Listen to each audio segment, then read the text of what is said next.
जी हाँ, हम चपरासी है और गर्व से कहते हैं कि हम सरकारी चपरासी है।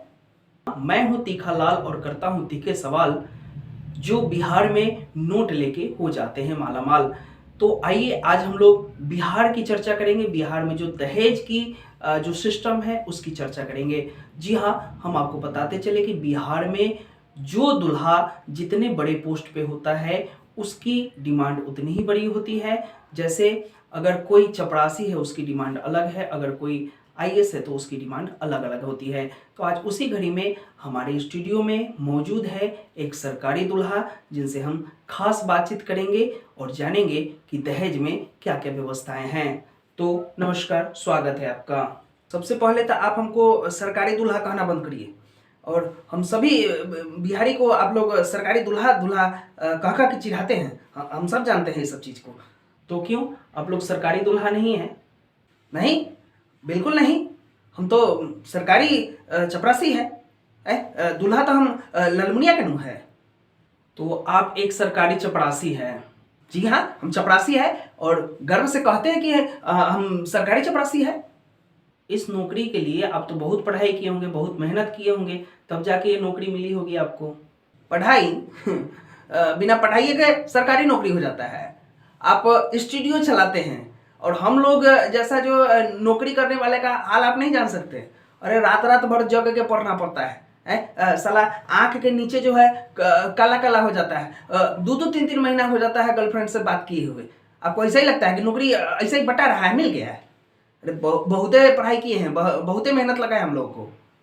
अच्छा एक चीज बताइए, आपकी सैलरी कितनी है? अरे सैलरी छोड़िए, सैलरी वैलरी से कुछ नहीं होता है। अब सरकारी चपरासी है, हमारे लिए यही बहुत है। लाइन में लगल है, लाइन घर के आगे लाइन लगल है शादी करने के लिए। कौन लाइन लगा के खड़ा है शादी के लिए? अरे बेटी वाला लाइन लगा के खड़ा है कि हमरा बेटी से ब्याह कर लीजिए, हमरा बेटी से ब्याह कर लीजिए। नौकरी का नो इज्जत है। आपको क्या लगता है? लेकिन वो सब क्यों खड़े हैं लाइन लगा करके? साफे भक चुनरे है का? अरे सरकारी नौकरी लग गया है जब से हमारा गांव में इज्जत बढ़ गया है। अरे पूरे गांव में एकलौता चपरासी है हम। आपको क्या लगता है इज्जत नहीं है हमारा? बहुत ही इज्जत है। इसका मतलब नौकरी से पहले आपको इज्जत नहीं थी? था इज्जत, लेकिन उतना नहीं था। पहले गांव घर की जो लड़की सब रहती थी हमको करियक्का बोलती थी। करियक्का कोरफुट्टा निपुत्रा ऐसे बोलती थी। आज ओकरे बाप सब जो है पैसा लेके खड़ा है, हमारा बेटी से ब्याह कर, हमारा बेटी से ब्याह कर। तो बढ़ा कि नहीं इज्जत है? सरकारी नौकरी का बातें कुछ और है। ओ, इतनी इज्जत है सरकारी नौकरी में? मुझे तो लगता था कि बिजनेसमैन का इज्जत है, लेकिन आज पता चला कि बिहार में सरकारी नौकरी का इतना वैल्यू है। अरे इसी दिन को न देखने के लिए हम बिहारी सब मेहनत करते हैं। आपको क्या लगता है कि हम लोग ऐसा ही करते हैं? अरे आनू लगता है, अब करियक्का कह दिया, वो गोरी लड़की है करियक्का कह दिया, आन लग गया, निकाल लेते हैं सरकारी नौकरी। आईएएस बीपीएस सब निकाल लेते हैं, बाजिए मार लेते हैं। देखिए ना खिलवा कैसे पलट जाता है। अच्छा तो ये चीज बताइए, जैसे सरकारी नौकरी का ज्यादा वैल्यू है, तो दहेज के बारे में आपका क्या कहना है? दहेज? अरे दहेज लेना तो हम बिहारियों की शान है, शान। अरे जो जितना दहेज लेता है समाज में उसका उतना ही इज्जत बढ़ता है। आपको क्या लगता है कि कम दहेज वाले को ज्यादा इज्जत? नहीं, जिसको जितना ज्यादा दहेज मिलता है उतना ज्यादा उसका इज्जत बढ़ता है। बाप रे बाप, फलानवा के बेटा के तो 25 लाख तिलक मिला। ये सब इज्जत का ना बात है। तो उसमें आपको कितना मिला दहेज? अरे हमको कितना मिला? अरे बिहार में रेट है लड़का सबका। चपरासी का निकाल लिया तो 15 लाख, रेलवे का निकाल लिया तो 20 लाख, ओहू से ऊपर है तो 30 40 50 तक जाते रहता है। आज दुकान उकान किया है उसको 4 लाख 5 लाख मिलता है। ये सब बिहार में रेटे चलता है, तो इसमें पूछना क्या है कि किसको कितना मिलता है। अच्छा तो एक चीज बताइए, जब इतना डिमांड है 10 लाख 20 लाख 25 लाख, तो आप लोग दहेज लेते क्यों है? फिर आप भी अपनी बहन बेटी का शादी करते हैं तो उसको भी तो देना पड़ता होगा। तो न ले न दे तो बराबर हो जाता। अरे कौनो बाप जो है अपना बेटी के दहेज नहीं देगा तो ओकर बेटी कैसे सुरक्षित रहेगी? अरे आप पढ़ते नहीं हैं? दहेज के लिए विवाहित को घर से निकाल दिया, दहेज के लिए विवाहित को मार दिया, जला दिया। ये सब दहेज जो बाप देता है उसकी बेटी सुरक्षित रहती है। तो दहेज क्या है? सुरक्षा का प्रतीक है बिहार में। आपको ये सब बात समझना पड़ेगा। सुरक्षा वो कैसे? हाँ, आप समझे नहीं। अरे जो बेटी को उसका बाप दहेज ज्यादा देता है उसकी बेटी को उतना ही इज्जत मिलता है। अगर मान लीजिए कि कम दहेज दिया, अगर हम गौर से दारू पी के आ गए, आप मेरा मन किया कोई मौगी के धोखे लतिया दिए, तब क्या होगा बताइए? क्या वो सुरक्षित है? नहीं ना है। इसका मतलब है कि आप लोगों को अगर दहेज न दिया जाए तो आप लड़की को मारिएगा। मन करता है, मर्द जात का कोनो इज्जत है कि नहीं, वैल्यू है कि नहीं?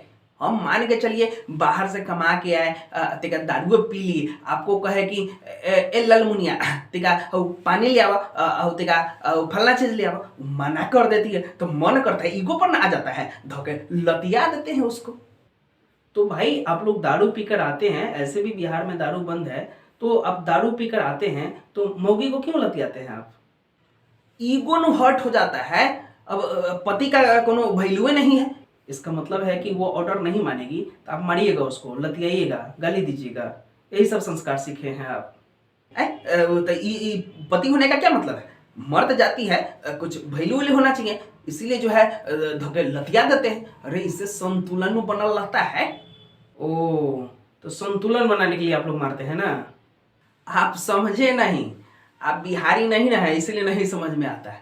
अरे उस संतुलन के लिए ही होता है। मान के चलिए हम अपना मौगी के नहीं मारे, हमार माई देख रही है, जथी कह रही है मौगी, जथी मान लिए तो पता है क्या कहती है कि मंगमेहर हो गया है, मौगिए के बात मानता है। तो रे भाई मतारियों के बात मानना पड़ता है, इसलिए धोके कभी कभी संतुलन बनाना पड़ता है, धोके कूटना पड़ता है। तो ये सब इज्जत नु है, इज्जत की बात है ये सब।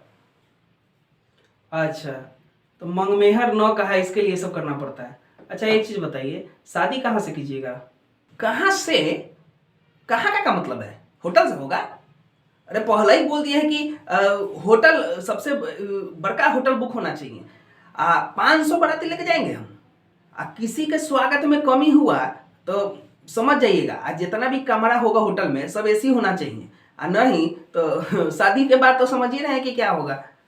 अच्छा आपको नहीं लगता है कि लड़की का जो बाप होता है कहाँ कहाँ से पैसा व्यवस्था करके लाता है, और आप लोग जो है उस पर बर्डन डाल डाल के होटल में शादी करेंगे, ये करेंगे, वो करेंगे, आप लोग दबाव बढ़ाते हैं उस पर। आपको नहीं लगता है कि ये सब गलत बात है? दबाव? अरे आपको पता है कि पढ़ाई का कितना दबाव रहता है? हम लोग बिहार बोर्ड ऐसा ही टॉप रहता है। आपको क्या लगता है ऐसा ही पास हो जाते हैं? रात रात भर जग पढ़ना पड़ता है। अच्छा एक चीज बताइए, टॉप कैसे है? अच्छा आपको पता है एगो 10वीं का पेपर पास करने में रात रात भर जग के चीट बनाना पड़ता है। वहां ले जाकर कैसे कैसे चीट निकाल के हम लोग को लिखना पड़ता है। ये सब मेहनत नहीं है? बिना मेहनत के 10वां पास हो जाता है सब? बहुत मेहनत लगता है सब, इसका दबाव बहुत ही रहता है। अच्छा इसका मतलब है कि आप लोग चीट से पास होते हैं, चीट बना कर ले जाते हैं और उसी से जो है कॉपी कर करके लिखते हैं आप लोग। चीटों करने में बहुत मेहनत लगता है, आपको क्या लगता है? अच्छा भोजपुरी में आप भौतिकी पढ़े हैं?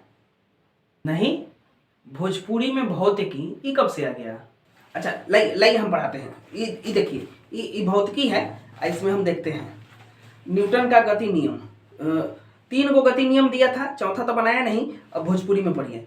का हो न्यूटन, तोहर 3 गो नियम बनाने में हालत खराब हो गई, चौथा तोहर बाप बनाई का है? ई तोरा सेव खाए के रहे, ई तो जो है नियम दे के चल गईला, तोर बाप पढ़ी का, पास तोहर नानी हुई। ये सब लिखा हुआ है। तो ई जो भोजपुरी में पढ़ना पड़ता है। आपको पता है कितना टफ होता है इस सवाल? आप कैसे कह दिए कि बिहार बोर्ड बहुत टफ होता है? अच्छा एक चीज बताइए, हम जहां तक देखे हैं कि आप जो बिहारी जो होते हैं वो हर बात में भौजी को क्यों लाते हैं? आपको पता है इसको भोजपुरी में भौजी की बोला जाता है। मतलब ये भौजी ऐसे तो भौजी वैसे तो भौजी, ये वो, मतलब ये सब क्या है? ये देखिए हमारे बिहार में है ना भौजी एक ऐसी सब्सटेंस है ना जिसके ऊपर सब रिसर्च करना चाहता है, और जितना भी गायक सब है वो सब तो अलग रिसर्च करता रहता है। तो हमारे भोजपुरी इंडस्ट्री में भौजी रिसर्च का विषय है। जैसे कैसे कि हम लोग नया नया चीज़ खोजते हैं तो वो सब भौजी पे खोज करता है। तो भौजी क्या है, रिसर्च का विषय है। अच्छा वो कैसे, अब देख लीजिए, कोई भौजी के होठ पे रिसर्च करता है, तो कोई नाक पे रिसर्च करता है, कोई कान पे रिसर्च करता है, कोई गाल पे रिसर्च करता है, कोई आंख पे रिसर्च करता है। बहुत सारा गायकार जो है वो सब ढोड़ी पे रिसर्च करता है। तो भौजी जो है रिसर्च का विषय है। अच्छा एक चीज बताइए, ये जो आप लोग हमेशा भौजी के ढोड़ी ढोड़ी चिल्लाते रहते हैं, ये ढोड़ी का क्या मतलब है? यही तो रिसर्च का विषय है। अब देखिए ढोड़ी है, जब तक उसको आप खोदिएगा नहीं, जब तक रिसर्च कैसे करिएगा, तो उसमें से मटेरियल निकालना ना पड़ेगा। कोई जो चीज़ है लैब में टेस्ट करने के लिए, तो कोई कांटी से खोदता है, कोई उंगली से खोदता है। तो सभी जो है वो अपना अपना जो चीज़ें हैं वो रिसर्च कर रहे हैं, और उससे क्या होता है कि माल मटेरियल निकालते हैं और रिसर्च लैब में करते हैं। तो भौजी जो है बहुत ही अच्छा सब्सटेंस है भोजपुरी इंडस्ट्री में, तो इसलिए हम लोग उसको थोड़ा सा ज़्यादा महत्व देते हैं। ओ, तो आप लोगों के हिसाब से भौजी जो है रिसर्च का हिस्सा है ना? देखिए अब जो है हम लोगों के फिजिक्स में जो जिसको हम लोग भौजिकी बोलते हैं, उसमें भौजी के ऊपर भी सवाल है। अब देखिए फोर्स जो कैलकुलेट करना है उसमें उसमें कैसे फोर्स कैलकुलेट करेंगे? अगर मान के चलिए भौजी के ढोड़ी पर दो गो देवर अपने उंगली से 10 न्यूटन का फोर्स लगाता है, तो उसके बाद जो है वो सम्मिलित होता है, उस पर प्रेशर 10 जो है बार पड़ता है, तो उस पर जो है कितना कार्य हो रहा है। तो इस टाइप के सवाल भी जो है भौजिकी में आता है, जिसमें वो जो वर्क कैलकुलेट करना पड़ता है उसमें। अच्छा तो आप लोग भौजी के ढोड़ी पर जो है फोर्स और वर्क डन कैलकुलेट करते हैं। तो ये तो बहुत अच्छी बात है कि भोजपुरी जो इंडस्ट्री है या बिहार में लोग जो है एक अलग ही रिसर्च का माहौल बनाए हुए हैं, और सिर्फ वो रिसर्च करते हैं। तो भौजी के ढोड़ी पर और जितने भी औरतें होती हैं, लड़कियां होती हैं, उनके शरीर पर रिसर्च करते हैं। चलिए आगे भी हम बात करेंगे इनसे। धन्यवाद आपका, धन्यवाद। नमस्कार नमस्कार नमस्कार।